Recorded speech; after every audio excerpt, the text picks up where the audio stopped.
بسم اللہ الرحمن الرحیم۔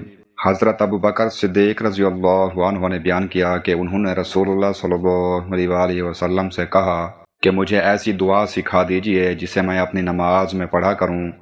حضرت صلی اللہ علیہ وآلہ وسلم نے فرمایا کہ یہ کہا کر: اللہم انی ظلمت نفسی ظلما کثیرا ولا یغفر الذنوب الا انت فاغفر لی مغفرۃ من عندک وارحمنی انک انت الغفور الرحیم۔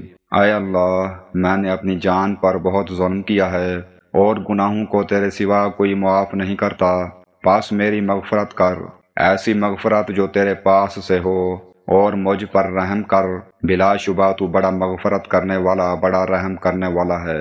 صحیح بخاری حدیث نمبر 6326۔ اس حدیث سے معلوم ہوتا ہے کہ بندے کو ہمیشہ اپنے گناہوں کا اعتراف کرتے ہوئے اللہ تعالیٰ سے مغفرت اور رحمت مانگنی چاہیے۔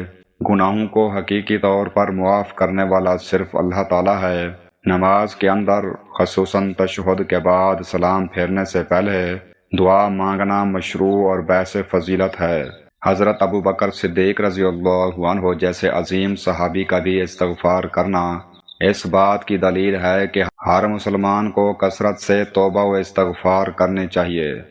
حضرت ابو ہریرہ رضی اللہ عنہ نے بیان کیا کہ رسول اللہ صلی اللہ علیہ وآلہ وسلم نے فرمایا: بندے کی دعا قبول ہوتی ہے جب تک کہ وہ جلدی نہ کرے کہ کہنے لگے کہ میں نے دعا کی تھی اور میری دعا قبول نہیں ہوئی۔